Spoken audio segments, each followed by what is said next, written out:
नमस्कार दोस्तों, मैं दीपा ठाकुर फिर से आ गई हूँ आपके इस बारिश के मौसम के लिए अलग टाइप के प्याज और आलू के पकौड़े को लेकर के। तो चलिए देखते हैं कैसे बनाने हैं आलू और प्याज के पकौड़े।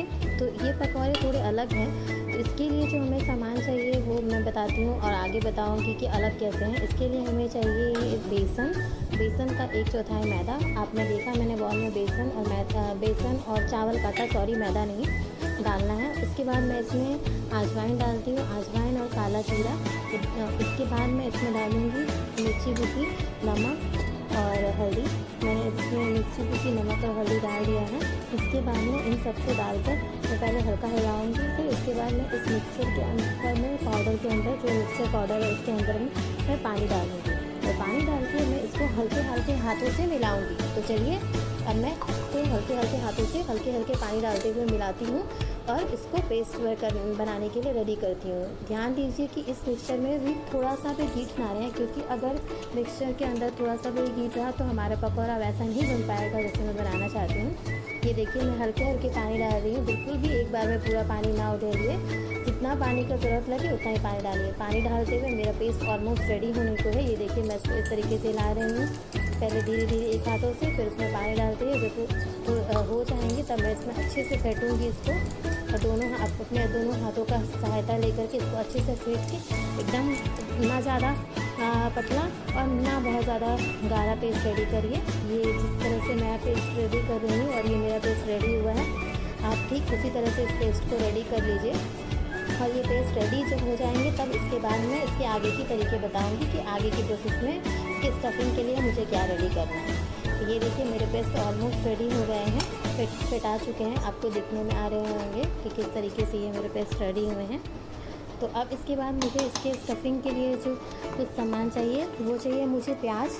तो मैंने प्याज को पहले से काट के और छिलके जैसे सलाद के जैसे साइजेस बना के रखे हैं। मैं इस बेसन के पेस्ट को रखती हूँ और ये मेरे स्लाइसेस हैं प्याज के, वो आप देख लीजिए। उसके बाद में उसके साथ में अदरक लेना है हमें प्याज के साथ में। ये मेरे अदरक और प्याज हो गए। और उसके बाद में आपको स्टफिंग में भरने के लिए हमें चाहिए आलू बॉईल किया हुआ, घस किया हुआ। ये अदरक का पेस्ट मैं आलू में डाल रही हूँ। इसके बाद आप इसमें डालिए काला नमक, ये जो मैं डाल रही हूँ। उसके बाद सादा नमक, उसके अलावा चाट मसाला और हल्का सा गरम मसाला। चाट मसाला से पकौड़े का टेस्ट बहुत अच्छा आता है। और मिर्ची पाउडर मैं एकदम हल्का डाल रही हूँ, आप अपने टेस्ट के हिसाब से कम ज़्यादा डाल सकती हैं।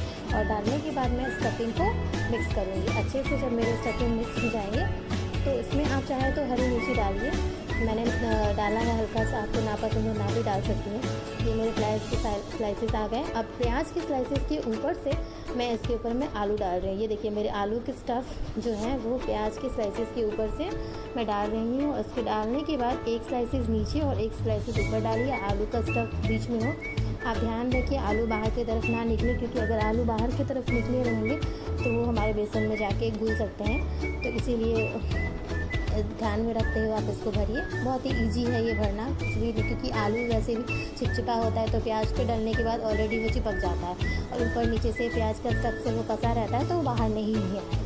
और डालते हुए आप इसको एक प्लेट में रख लीजिए। और आप पहले से ही एक पैन जो है वो गैस पे चढ़ा दीजिए तेल गर्म करने के लिए। जब स्टफिंग करना स्टार्ट करता है मैंने पहले से ही तेल चढ़ा दिया है गैस पे गर्म होने के लिए।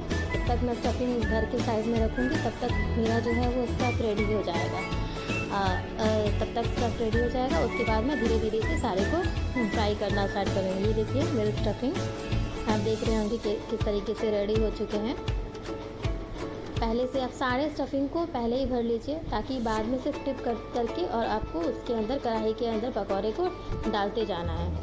बेसन में टिप करते हुए आप पकौड़े को डालिए। ये देखिए मेरे स्टफिंग मैंने भर लिए हैं स्टफिंग को, आप देख लीजिए।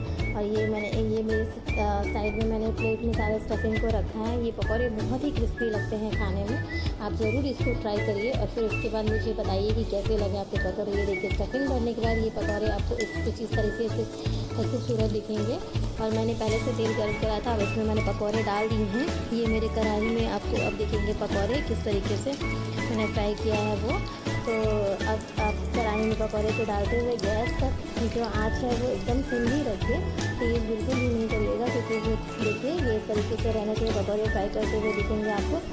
आप इसको गैस का सिम रखिएगा तो जितना सिम गैस पे आप ये पकौड़े बनाएंगे वो पकौड़े उतने ही क्रिस्पी ज़्यादा बनेंगे। तेज़ गैस पे अगर आप पकौड़े बनाइएगा तो ऊपर से पकौड़े पक जाएंगे, पर अंदर में जो मतलब ऊपर के लेयर में जो प्याज डाला हुआ है वो ठीक से पक नहीं पाएंगे। पहले सिम पे पकाइए फिर तेज़ कर दीजिए। तो मैंने पहले गैस को सिम रखा है। अब मैं धीरे से गैस को तेज़ करूँगी पलटने के बाद में, तो गैस एक साथ में पकौड़े लाल भी हो जाएंगे और पकौड़े बन जाएंगे। ये देखिए मेरे पकौड़े बन के रेडी हैं। आप लोगों को इसको ट्राई करिए, बनाइए और मुझे लिख बताइए कि आपके पकौड़े कैसे बने। Thank you so much for watching my video. आप लोग ऐसे ही मेरी वीडियो को पसंद करिए, मैं आगे ऐसे ही वीडियोज़ आप लोगों के लिए लाते रहूँगी। ज़रूर आप लोग ये पकौड़े ट्राई करिए अपने घर पे इस बारिश के मौसम में और इस पकौड़े का आनंद लीजिए। ऊपर से प्याज और अंदर में आलू का स्टफिंग, बहुत ही मज़ेदार ये पकौड़े हैं।